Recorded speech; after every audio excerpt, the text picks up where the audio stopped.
అందరికీ నమస్కారం. ముందుగా మన ఛానల్ని ఎవరైనా ఫస్ట్ టైం చూస్తున్నట్టయితే ప్లీజ్ సబ్స్క్రైబ్ చేసుకోండి. అలాగే పక్కనే ఉన్న బెల్ ఐకాన్ కూడా క్లిక్ చేయండి. అప్పుడే మేము పెట్టే ప్రతి వీడియో మీకు నోటిఫికేషన్ రూపంలో వచ్చేస్తుంది. ఈ వీడియో చూసే ముందు ఓం నమః శివాయ అని ఒక చిన్న కామెంట్ చేయండి, మీకు అంత మంచి జరుగుతుంది. హిందూ మతంలో వారంలో ప్రతిరోజు ఒక్కొక్క దేవుడికి ఒక్కొక్క రాశికి అంకితం చేయబడుతుంది.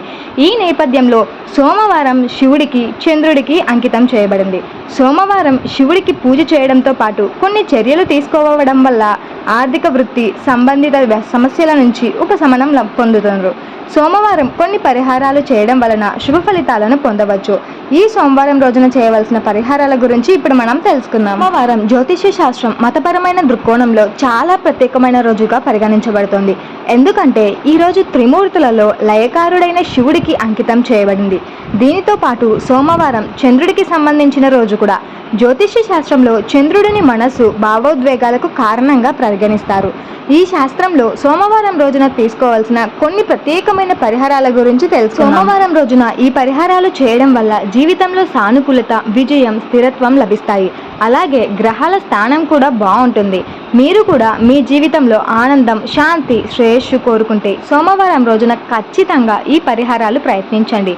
శివలింగానికి పాలతో అభిషేకం చేయడం. సోమవారం శివలింగానికి పాలతో అభిషేకం చేయడం చాలా పవిత్రమైనదిగా పరిగణిస్తారు. శివలింగానికి ఆవు పాలతో చేస్తే అభిషేకం వలన జీవితంలో వచ్చే అడ్డంకులన్నీ తొలగిపోతాయని నమ్ముతారు. ఆవు పాలలో కొద్దిగా తేనె లేదా చక్కెర కలిపి శివలింగానికి సమర్పించవచ్చు. సోమవారం రోజున పేదలకు లేదా అవసరంలో ఉన్నవారికి పాలు లేదా ఆహారాన్ని దానం చేయాలి.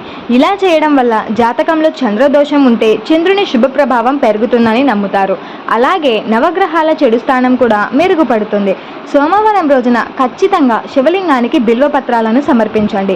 ఇలా చేయడం వల్ల అన్ని కోరికలు నెరవేరుతాయని, ఆర్థిక సమస్యల నుంచి విముక్తి లభిస్తుందని నమ్ముతారు.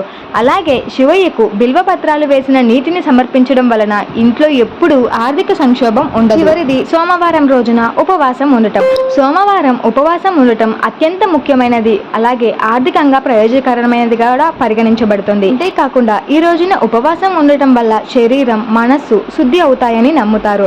అలాగే శివుని ఆశీస్సులు కూడా లభిస్తాయి.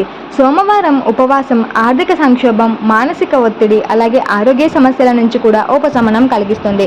ఇప్పుడు చెప్పిన ఈ పరిహారాలు పాటించడం వల్ల శివుని ఆశీస్సులు కలిగి మీరు ఎప్పటికీ సంతోషంగా, సుఖంగా ఉంటారు అని నమ్ముతారు. అలాగే ఎప్పటికీ శివుడికి బిల్వపత్రాలను సమర్పించాలి. శివ పూజలో ఖచ్చితంగా బిల్వపత్రాలు ఉండేలాగా చూసుకోవాలి. హోప్ యూ ఆల్ గైస్, మీకు ఈ వీడియో నచ్చిందని అనుకుంటున్నాను. వీడియో నచ్చితే తప్పకుండా లైక్ చేసి, షేర్ చేసి, సబ్స్క్రైబ్ చేసుకోండి. అలాగే పక్కనే ఉన్న బెల్ ఐకాన్ కూడా క్లిక్ చేయండి. అప్పుడే మేము పెట్టే ప్రతి వీడియో మీకు నోటిఫికేషన్ రూపంలో వచ్చేస్తుంది. ఇంకా ఇలాంటి మరెన్నో విషయాల గురించి తెలుసుకోవడానికి, ఇంకా పూజల గురించి తెలుసుకోవడానికి ప్లీజ్ మన ఛానల్ని చూస్తూనే ఉండండి.